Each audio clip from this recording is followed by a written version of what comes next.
I knew I wanted to be an actor from the time I was a kid, actually. My mom had me in gymnastics for a short time, but I just would rather play make-believe with all of my friends, so we used to do that. We used to play make-believe and create games and fantasies for each other and whatnot, but I never had any confidence, so I didn't pursue it, in middle school or elementary school or high school. I didn't have the confidence. It wasn't until I dropped out of college when I was a chemistry major. I just got burnt out from it, and I knew it wasn't what I wanted to do, that I dropped out and decided to pursue it full time. So I started with taking acting classes, getting headshots, and haven't looked back since.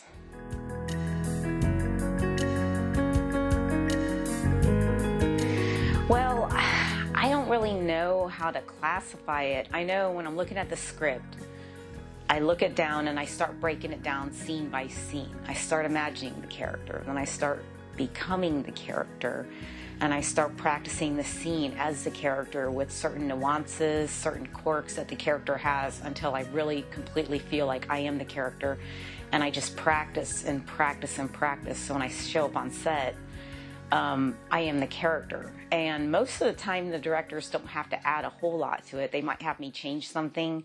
So I always leave room for some adaptation. And that's actually one of my best traits, I think, as an actor, is I can adapt. So I come in prepared, and then if the director wants to make any kind of changes, I just go with it and modify what I'm doing to adapt to that.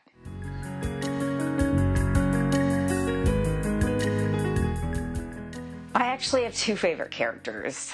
Number one is General Luma from Submerge Echo 51, because she's a badass. I had a couple of badass fight scenes, and it was a lot of fun to do that. And then the second would be is Ingrid from Night of the Dolls, where I played a killer, a mask killer. I wore a half mask over my face.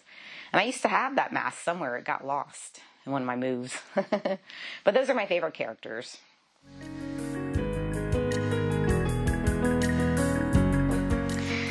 I like it because it gives you the freedom to be something you normally wouldn't be. Like if you want to be an engineer, you can audition for that and do some studying to prepare for the role, but you don't actually have to go to school for 5 years to be an engineer if you're just portraying it in a movie.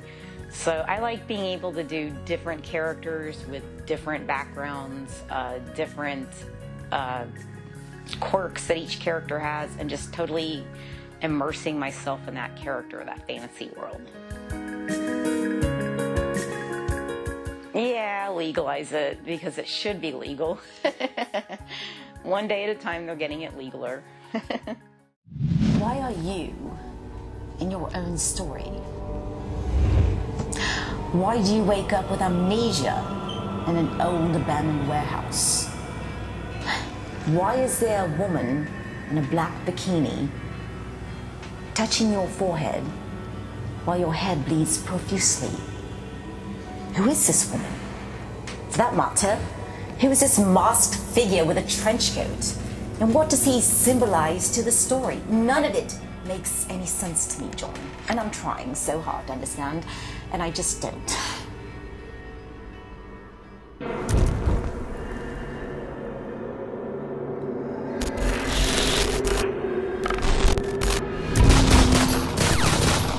And this is the magic of our filmmaking.